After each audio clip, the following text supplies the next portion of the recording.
La semaine prochaine dans Parlons de livres.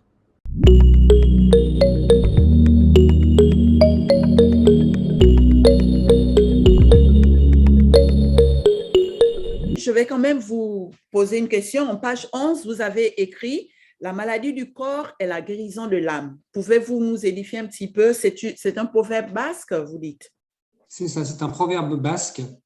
Et, moi, comment je l'interprète, moi, c'est tout simple. Hein. En fait, quand on, on est malade, on a une certaine maladie, c'est notre âme qui nous appelle au secours, qui a besoin de se régénérer d'une certaine façon.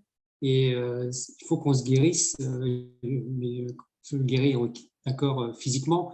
Et quand on se guérit physiquement, il faut aussi penser à guérir son âme. Bien souvent parce que le problème voilà, le fond du problème, il vient de l'âme. Dans le milieu médical, on va agir beaucoup sur le physique, mais on pense pas forcément à l'aspect psychologique, enfin, au plan émotionnel comme au corps spirituel, qui est aussi important que le physique.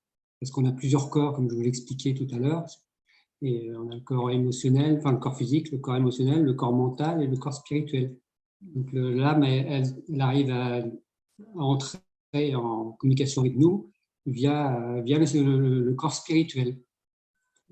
Voilà comment mon interprétation de ce proverbe que je trouve vraiment très, très, très parlant en ce sens. C'est vrai. Vous savez, j'ai remarqué la médecine, vous savez, la médecine chinoise, elle tient beaucoup compte aussi de l'âme, hein, tout ce qui est soul, âme, tout ça. Oui. Oui, parce que je sais qu'ils expliquent, je vois souvent passer sur Internet, ils disent des fois quand on a des maux de tête, voilà, ça peut être dû à quelque chose, ils savent quel point, ils font l'acupuncture, tout ça, il suffit de toucher un point et voir, et puis on demande un petit peu s'il n'y a rien qui vous tracasse, s'il n'y a rien, si ça. Bon, comme on va dire, chacun pourra interpréter comme il veut. Vous parliez de maux de tête, mais la plupart des maux de tête viennent d'un manque d'hydratation au niveau de l'eau. Parce notre corps physique, c'est essentiellement de l'eau, hein, on est 70% d'eau. Et après, c'est le squelette. Même le squelette, d'après certains scientifiques, le squelette, c'est de l'eau calcifiée. Donc, on est pratiquement que de l'eau. Hein. Et, en fait, beaucoup de gens, il y a des gens qui ne boivent jamais d'eau de la journée. Et ça peut provoquer une déshydratation et ça génère justement des maux de tête au final. C'est pour ça il faut boire de l'eau correctement, une bonne eau déjà, et pas la boire n'importe comment ni n'importe quand. Moi, j'ai proscrit de boire de l'eau en mangeant, par exemple. Je ne mélange pas le solide et le liquide parce que qu'est-ce qui fatigue le plus l'organisme? C'est la digestion. Et quand on boit de l'eau, ça rallonge le temps de digestion. Donc, je bois l'eau en dehors des repas et je consomme l'eau comme si je faisais une douche interne. Parce que quand on veut se réveiller le matin, on prend une douche externe et les tissus qu'on a à l'intérieur, ce sont les mêmes. Donc, il faut prendre une douche interne également pour réveiller tout le corps. Parce qu'on oublie, en fait, quand on prend une douche, on ne réveille que la moitié du corps, on ne réveille que l'extérieur, mais pas l'intérieur. D'accord. Alors, pour vous, quels sont les meilleurs moments alors, pour boire? Dès qu'on se réveille, dès le lever?